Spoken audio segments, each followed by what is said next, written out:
টাকার অঙ্কে বাজেট বাড়লেও নামমাত্র বরাদ্দ মৎস্য প্রাণী সম্পদ খাতে ভর্তুকি বাড়ানো ও সহজ শর্তে ঋণ সুবিধার দাবি।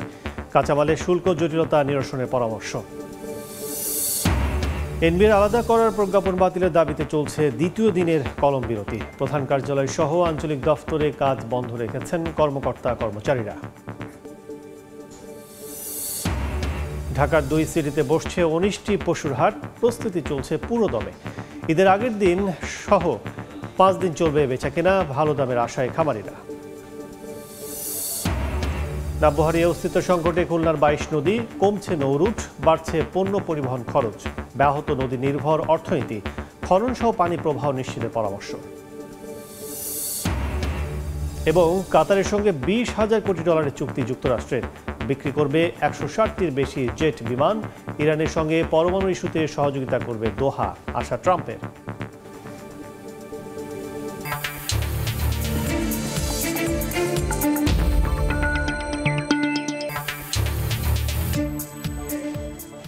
দেখছেন শিরোনাম। আমন্ত্রণ জানাচ্ছি দেশ ও দেশের বাইরের অর্থ বাণিজ্যের নানা খবর নিয়ে আমাদের নিয়মিত আয়োজন এ সময়ের বাণিজ্যে।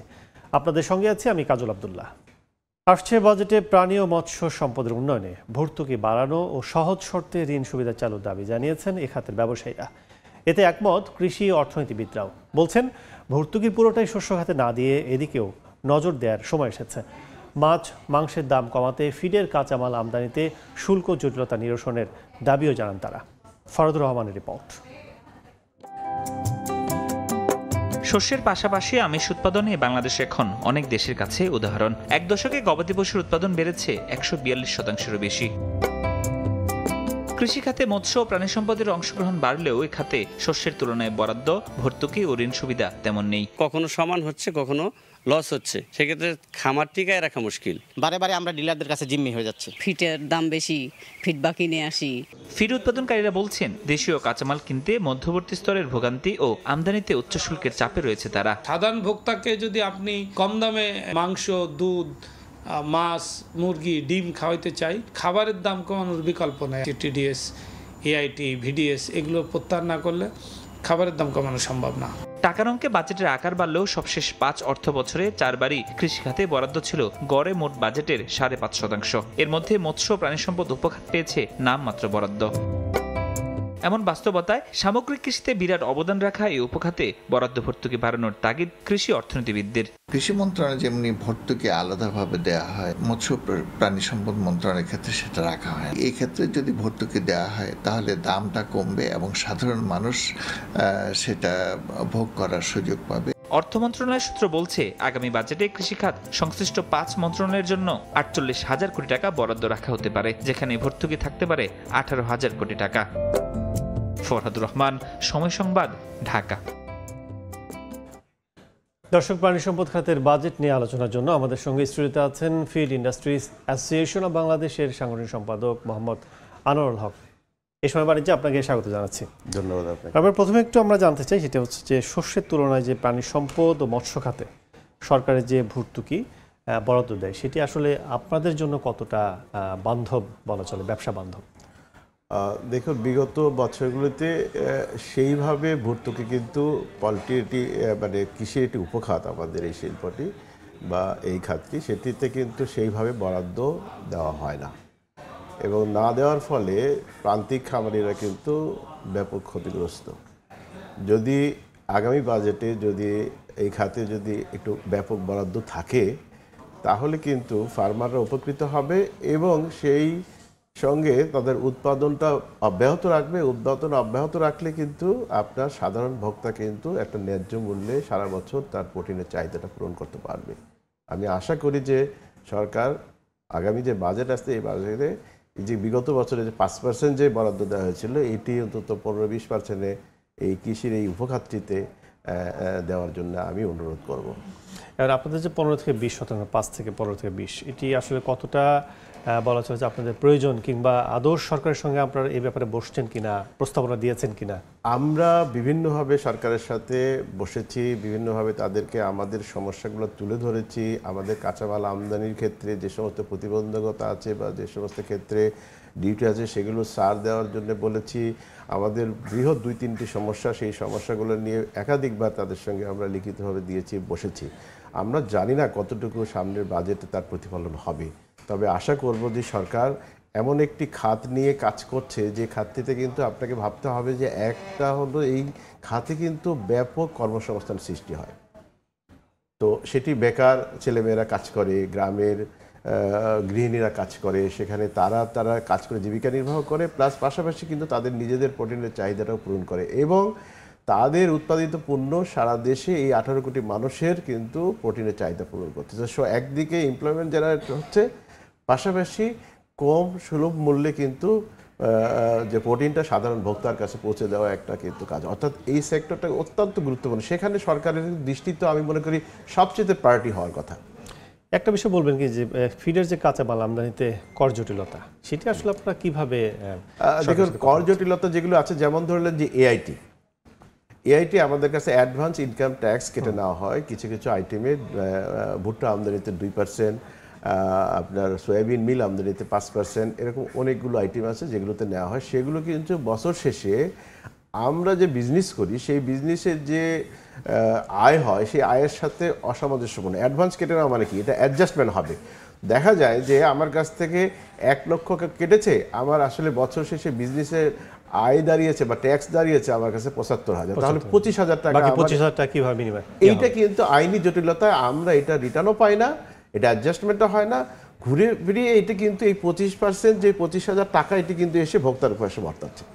তো সো এটার জন্য আমরা সরকারকে প্রস্তাবনা দিয়েছি যে আমাদেরকে এআইটিটা আমাদের এই খাতে এসে পোল্ট্রি শিল্পের খাতে বা প্রাণী সম্পদ খাতে, এই খাতে যে আমদানি যে পণ্যগুলি আছে তারপরে 1% এআইটি নির্ধারণ করা হোক, তাহলে আমাদের অ্যাডজাস্টমেন্টটা হবে। এরপর আরও আছে যেমন টিডিএস। তো টিডিএস হচ্ছে সরকার বলছে যে তুমি যখন পণ্যটি ক্রয় করবা মানে সরবরাহকারীর কাছ থেকে, তখন তুমি 3% টিডিএস কেটে সরকারের রাজস্ব খাতে জমা দিবে। এখন প্রশ্ন হচ্ছে যে আমাদের দেশি ভুট্টা যখন উৎপাদন হয় তখন কিন্তু কৃষক এটি সরাসরি কিন্তু আমাদের কাছে সরবরাহ করতে চায় বা করে।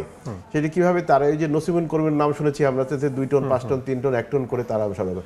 একজন কৃষকের এনআইডি যদি আপনি চেক করেন তাহলে দেখবেন যে সেখানে তার নামের ভুল, তার বাবার নামের ভুল, ঠিকানা ভুল, তার তো টিআইএন তো থাকার প্রশ্নই ওঠে না।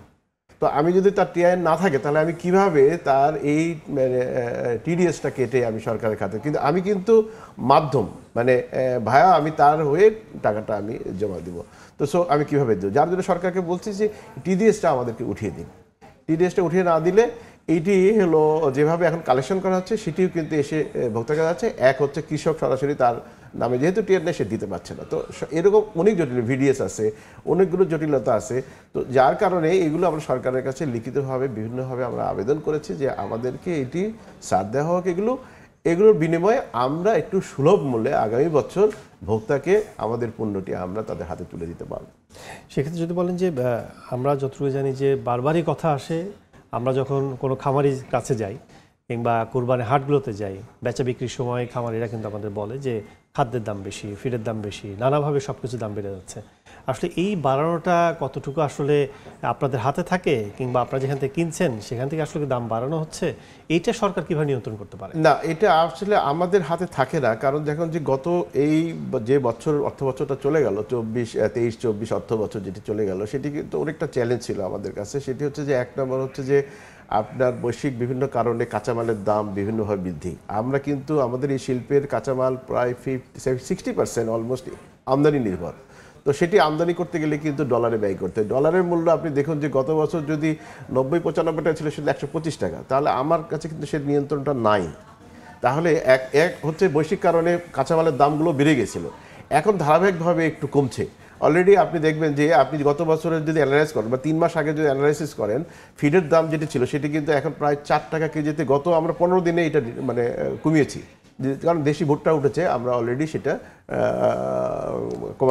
কন্টিনিউ হ্যাঁ অলরেডি চলতেছে।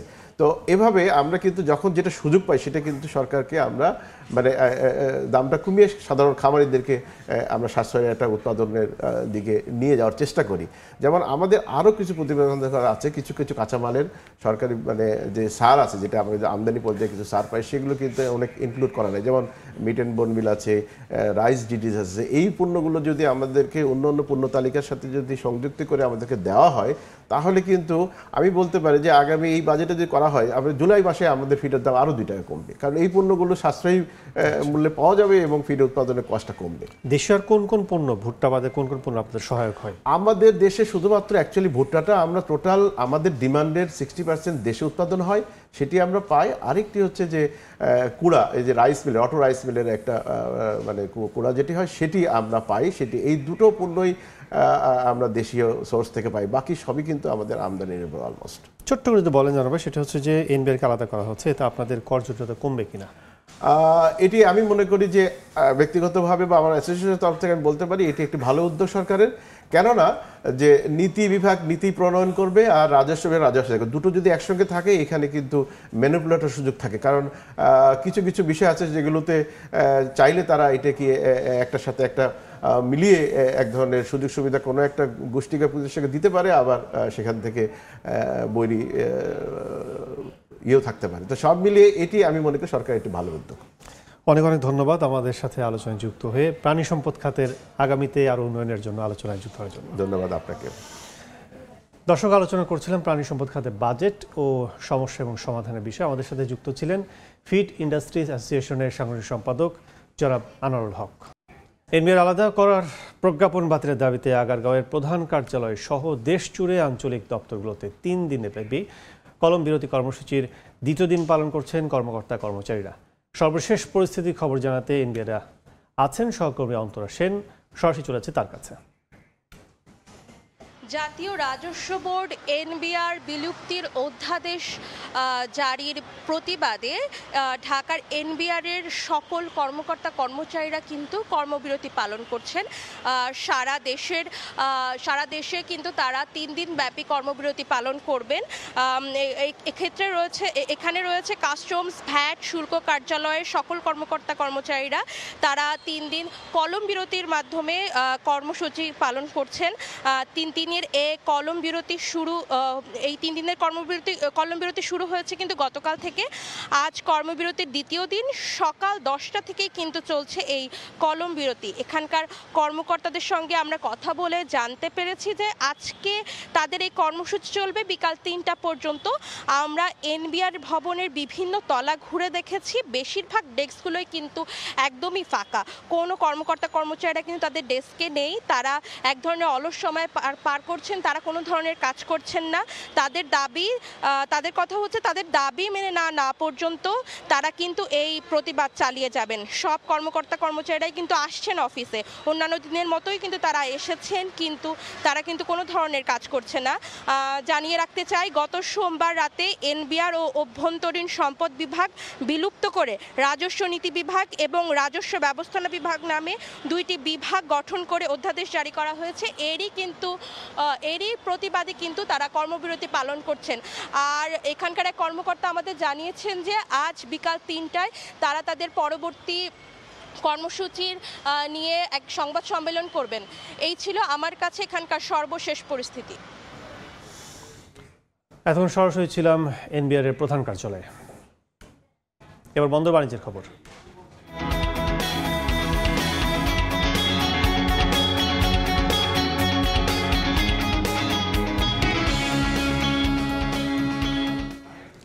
ভারত পাকিস্তান যুদ্ধ আতঙ্ক কাটিয়ে আবারও স্বাভাবিকের পথে বেনাপোল পেট্রোপল বন্দরের আমদানি রফতানি বাণিজ্য। এই মুহূর্তে বন্দরে আছেন সহকর্মী আজিজুল হক, বিস্তারিত জানতে সরাসরি যাচ্ছে তার কাছে। বেনাপোল স্থল বন্দর থেকে ভারতের কলকাতা শহরের দূরত্ব মাত্র 84 কিলোমিটার। যোগাযোগ ব্যবস্থা সহজ হয় এই বেনাপোল এবং ভারতের পেট্রোপল বন্দরের মধ্যে সবচেয়ে বেশি আমদানি এবং রপ্তানি বাণিজ্য সম্পাদন হয়ে থাকে। তবে সম্প্রতি ভারতের শাসিত কাশ্মীরের যে পেহেলগামে সন্ত্রাস হামলায় ২৬ পর্যটক নিহতের ঘটনায় ভারত এবং পাকিস্তান যুদ্ধে জড়িয়ে পড়ে। এতে আমদানিকারকরা আতঙ্কগ্রস্ত হয়ে অনেকে কিন্তু এই বেনাপোল এবং পেট্রাপোল বন্দর ব্যবহার করে যারা আমদানি রপ্তানি বাণিজ্য করতেন তারা অনেকে কিন্তু বন্ধ করে দেয়। তবে আমেরিকার মধ্যস্থতায় মাত্র দুদিনের মাথায় যুদ্ধ থেমে যাওয়ায় কিন্তু আবারও ব্যবসায়ীদের মধ্যে স্বস্তি ফিরে হয়েছে। অর্থাৎ বর্তমানে স্বাভাবিকভাবে ভারত এবং বাংলাদেশের মধ্যে যে আমদানি রপ্তানি বাণিজ্য সেটি সম্পাদন হচ্ছে। গতকাল সর্বশেষ বেনাপোল স্থলবন্দর ব্যবহার করে ভারত থেকে 426 ট্রাক বিভিন্ন ধরনের পণ্য আমদানি হয়েছে এবং বাংলাদেশি পণ্য 187 ট্রাক ভারতে রপ্তানি হয়েছে। বেনাপোল স্থলবন্দরের পরিচালক মামুন কবি তরফদার আমাদেরকে জানিয়েছেন যে যুদ্ধ আতঙ্ক কেটে যাওয়ায় কিন্তু আবারও এই বেনাপোল বন্দর দিয়ে ভারতের সাথে যে আমদানি এবং রপ্তানি বাণিজ্য সেটি স্বাভাবিক হয়েছে এবং ভারত থেকে পণ্য নিয়ে বাংলাদেশে ট্রাক চালকরা আসছেন এবং বাংলাদেশ থেকে রপ্তানি পণ্য নিয়ে ভারতে ট্রাক চালকরা তারা যাতায়াত করছেন। এদিকে সম্প্রতি অন্তর্বর্তীকালীন সরকার কর্তৃক জাতীয় রাজস্ব বোর্ড এনবিআর বাতিল করায় কিন্তু এ পথে যারা ব্যবসায়ী আছেন অর্থাৎ যারা কাস্টম কর্তৃপক্ষ আছেন তারা কিন্তু গত 3 দিন ধরে কিন্তু কর্মবিরতি পালন করছেন। ফলে এই কর্মবিরতির কারণে কিন্তু বর্তমানে কিছুটা আমদানি এবং রপ্তানি বাণিজ্য ব্যাহত হচ্ছে। তবে সার্বিক পরিস্থিতিতে বর্তমানে বলা যায় যে বাণিজ্য স্বাভাবিক আছে। তো এই ছিল বেনাপোল স্থলবন্দর থেকে যে যুদ্ধ আতঙ্ক বন্ধ হয়ে যাওয়ায় যে আবারও ভারতের সাথে বেনাপোল স্থলবন্দরের আমদানি রপ্তানি বাণিজ্য স্বাভাবিক হয়েছে তার সর্বশেষ। এখন সরাসরি ছিলাম রপ্তানি আমদানি বাণিজ্য বিস্তারিত জানতে বেনাপোল স্থলবন্দরে। দর্শক, এখন জানাবো পুঁজিবাজারের খবর। সপ্তাহের শেষ কার্যদিবসের সূচকে নিম্নমুখী প্রবণতা দিয়ে চলছে প্রধান পুঁজিবাজার ঢাকা স্টক এক্সচেঞ্জ ডিএসসির লেনদেন। সবশেষ বাজার পরিস্থিতি জানাতে এখন সরাসরি নিয়ে যাচ্ছি ডিএসসির ওয়েবসাইটে। আমরা সকাল থেকে বাজার পর্যালোচনা করছিলাম, দেখছিলাম, সেটি হচ্ছে এখন পর্যন্ত কিন্তু বাজার নিম্নমুখী অবস্থায় রয়েছে সূচকের এবং 4 পয়েন্ট কমে ডিএসসির প্রধান সূচক আমরা দেখছি শেষ কার্যদিবস সপ্তাহের 4830 পয়েন্টে অবস্থান করছে। এছাড়া 1 পয়েন্ট কমে অবস্থান করছে 1052 পয়েন্টের ডিএসসির সরিয়া সূচক এবং ডিএসসির বিশেষায়িত সূচক ডিএসসি 13 অবস্থান করছে 1789 পয়েন্টে। 19,399টি শেয়ারের এখন পর্যন্ত হাত বদল হয়েছে, যার বাজার মূল্য আমরা দেখছি 73,51,00,000 টাকা মাত্র। এছাড়া 145টি প্রতিষ্ঠানের শেয়ার দর ঊর্ধ্বমুখী, 161টি নিম্নমুখী অবস্থায় এবং অপরিবর্তিত অবস্থায় রয়েছে 77টি শেয়ারের দাম। এছাড়া যদি বলি যে টপ 20 যে প্রতিষ্ঠানগুলো আছে সেই প্রতিষ্ঠানগুলোর শুরুতে আমরা দেখছি যে শীর্ষ অবস্থায় আছে বীজ, সেটি কিন্তু এখন পুরো বীজ হ্যাচারি। প্রতিষ্ঠানটির শেয়ারের দর 47 টাকা 50 পয়সায় এখন পর্যন্ত বেচাকেনা চলছে। সর্বোচ্চ ছিল 49 টাকা 30 পয়সা, সর্বনিম্ন ছিল 46 টাকা 70 পয়সা। এছাড়া সিটি প্রতিষ্ঠানটির সিটি ইন্ডাস্ট্রি প্রতিষ্ঠানটি 39 টাকা 30 পয়সায় তাদের শেয়ার হাত বদল চলছে। সর্বোচ্চ দেখছি আমরা 39 টাকা 60 পয়সা, সর্বনিম্ন ছিল 36 টাকা 10 পয়সা। সেই তুলনায় বলা চলে যে প্রায় 3 টাকা 20 পয়সার মতো কিন্তু ঊর্ধ্বমুখী অবস্থায় রয়েছে প্রতিষ্ঠানের শেয়ারের দর। AB bank first mutual fund প্রতিষ্ঠানটি 4 টাকা 90 পয়সায় তাদের শেয়ার বিক্রি হচ্ছে। এছাড়া 4 নম্বর অবস্থানে রয়েছে বিবিবিএল প্রতিষ্ঠানটি তাদের 15 টাকা 80 টাকা দরে প্রতি শেয়ার বিক্রি করছে। এছাড়া 5 নম্বর অবস্থানে রয়েছে এনআরবিসি ব্যাংক, এনআরবি ব্যাংক এবং 6 নম্বরে রয়েছে যমুনা ব্যাংক। দুটি প্রতিষ্ঠানই শেষ করছে 12 টাকা 80 পয়সা দরে এবং যমুনা ব্যাংক বিক্রি করছে 16 টাকা 60 পয়সা দরে। তো সব মিলে বলা যায় যে প্রধান উপদেষ্টা ইতিমধ্যে কিন্তু নিয়ন্ত্রক সংস্থার সাথে এই বিষয়ে নিয়ে বিভিন্ন বিষয়ে কিন্তু কথা বলেছেন। বাজার এখনও সেই স্বস্তি পরিস্থিতির মধ্যে আসেনি, তবে আগামীতে হয়তো আসবে এমন প্রত্যাশা কিন্তু সবার। তো এই ছিল এখন পর্যন্ত ডিএসসির সবশেষ।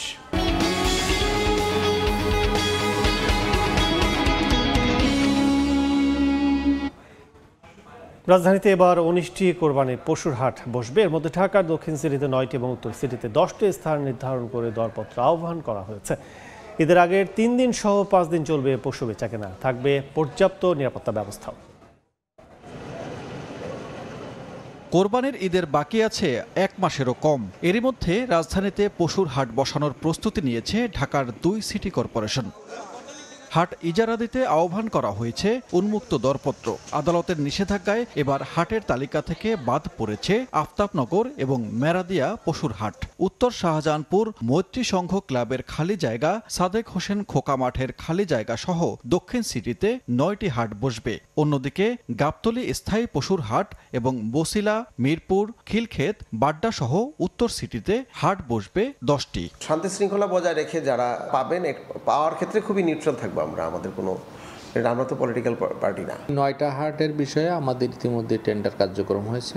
যেগুলি সরকারি নির্ধারিত মূল্যের পাবো বা তার চেয়ে বেশি হবে, যেগুলি হবে না সেগুলি আমরা সেকেন্ড এবং থার্ড ফেজে যে মূল্যায়ন করার চেষ্টা করব। দ্বিতীয় পর্যায়ের দরপত্রের সময়সীমা বেঁধে দেওয়া হয়েছে 27 মে পর্যন্ত। এরপর সর্বোচ্চ দরদাতাদের চূড়ান্ত করা হবে। নিয়মকানুন মেনে হাট পরিচালনার ক্ষেত্রে কঠোর অবস্থানে থাকবে সিটি কর্পোরেশন। একদম ট্রান্সপারেন্ট ওয়েতে এগুলো হবে, বিডিং হবে।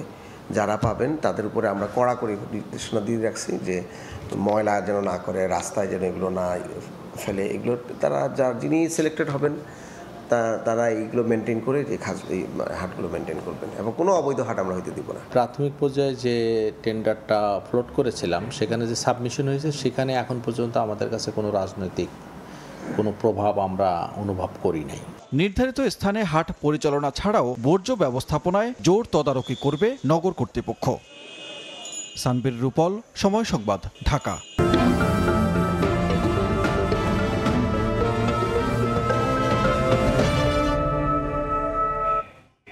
কারখানা নির্মাণ, রেল সংযোগে স্থাপন সহ 5 দফা দাবিতে শেরপুরে 14 কিলোমিটার সড়ক জুড়ে মানববন্ধন করছেন বাসিন্দারা।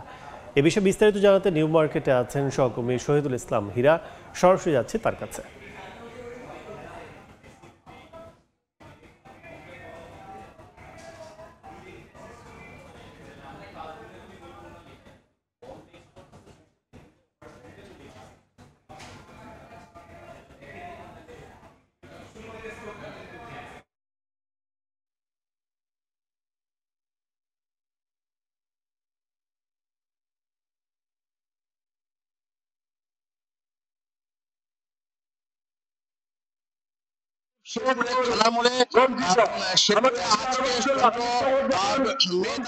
শেরপুরের উন্নয়নের সাথে অবহেলিত শেরপুরের উন্নয়নের সাথে শেরপুর আয়োজনে একটি মানববন্ধন দেওয়া হয়েছে।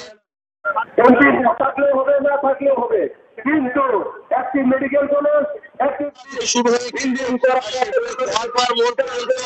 প্রায় 7 কিলোমিটার এলাকা থেকে মানববন্ধন করছে। শেরপুরে আসলে মানুষের প্রাণের কাছে শেরপুরে একটি রেল লাইনের ব্যবস্থা নেই। শেরপুরে কিন্তু আসলে কোনো জোন নেই। অর্থনৈতিক জোন না থাকার কারণে কিন্তু আসলে শেরপুরে মানুষ কিন্তু আসলে শিক্ষিত অশিক্ষিত বেকার কিন্তু আসলে অনেকে বেকার সংখ্যা বেড়েছে। আসলে শেরপুরে মানুষ কিন্তু আসলে দেখা যায় যে বিভিন্ন জেলায় ঢাকা থেকে শুরু করে বিভিন্ন জেলায় যে তারা কর্মসংস্থান বেছে নিচ্ছে। একটা জিনিস আমি আপনাকে জানিয়ে রাখি, পর্যটন এলাকা হলো পর্যটন যে এলাকা সেখানে কিন্তু হোটেল কিছু নেই। সেই কারণে কিন্তু বিভিন্ন অধিকার আদায়ের দাবিতে মানববন্ধন করছেন সাধারণ বাসিন্দারা। এখন সরাসরি ছিলাম শেরপুরে। স্কুলগামী শিশুদের জন্য নিডো 5+ নিয়ে হলো সুইজারল্যান্ড ভিত্তিক প্রতিষ্ঠান নেসলে বাংলাদেশ। নিডো 5+ একমাত্র সুইস ব্র্যান্ড যা শিশুদের বেড়ে ওঠার বছরগুলোতে জ্ঞানের বিকাশ, দৃষ্টি এবং শক্তির জন্য গুরুত্বপূর্ণ 20টি ভিটামিন এবং খনিজ দিয়ে বিশেষভাবে তৈরি। সোমবার এক অনুষ্ঠানে নিডো 5+ এর মোড়ক উন্মোচন করেন বাংলাদেশে নিযুক্ত সুইজারল্যান্ডের রাষ্ট্রদূত রেটো রেংলি।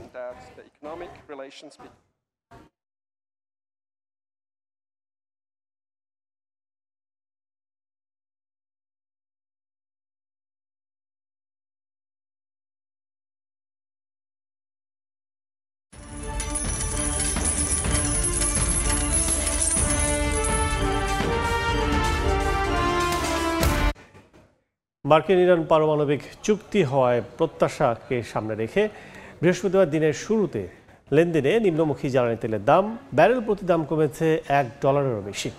ব্রেন্ট ক্রুডের দাম ব্যারেল প্রতি কমে হয়েছে $64.66।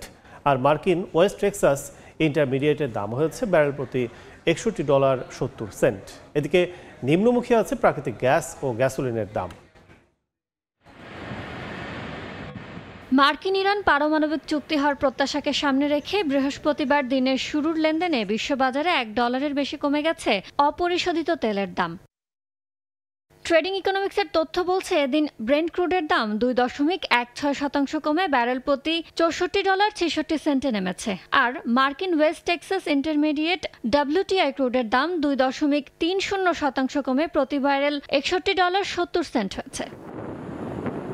এদিকে আগামী 2 সপ্তাহ চাহিদা কম থাকবে এমন পূর্বাভাসে আন্তর্জাতিক বাজারে নিম্নমুখী প্রাকৃতিক গ্যাসের দাম। আজ জ্বালানির দাম প্রতি MMBTU 0.80% কমে $3.46 নেমেছে। এক সপ্তাহে দাম কমেছে 3.72%। এদিকে নিম্নমুখী গ্যাসোলিনের দামও প্রতি গ্যালনের দাম 0.68% কমে নেমেছে $2.12। ইয়ানুর শিফাত, সময় সংবাদ। কাতারের সঙ্গে 20,000 কোটি ডলারের চুক্তি করেছে যুক্তরাষ্ট্র। এর আওতায় শতাধিক বোয়িং বিমান কেনার চুক্তি করেছে কাতার এয়ারওয়েজ। পাশাপাশি দুই দেশের প্রতিরক্ষা ব্যবস্থা উন্নীতকরণে চুক্তিবদ্ধ হন কাতারের আমির ও ট্রাম্প। পরে লুসাইল শহরে কাতারের আমিরের আমন্ত্রণে রাষ্ট্রীয় নৈশ ভোজে অংশ নেন মার্কিন প্রেসিডেন্ট। সেখানেও তিনি ইরানের সঙ্গে পরমাণু বৈঠক নিয়ে কথা বলেন। আশা প্রকাশ করেন কাতারের সহায়তায় দেশটির সঙ্গে একটি চুক্তিতে পৌঁছানো যাবে। কাতার সফর শেষে সংযুক্ত আরব আমিরাতে যাবেন ট্রাম্প।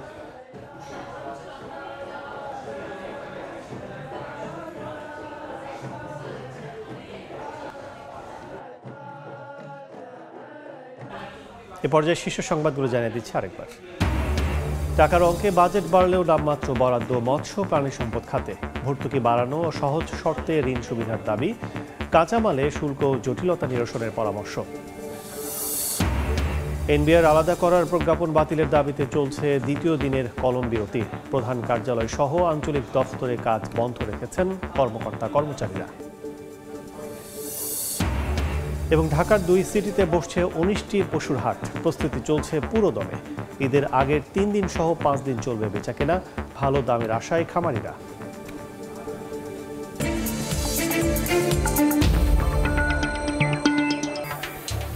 এই ছিল এ সময় বাণিজ্যে।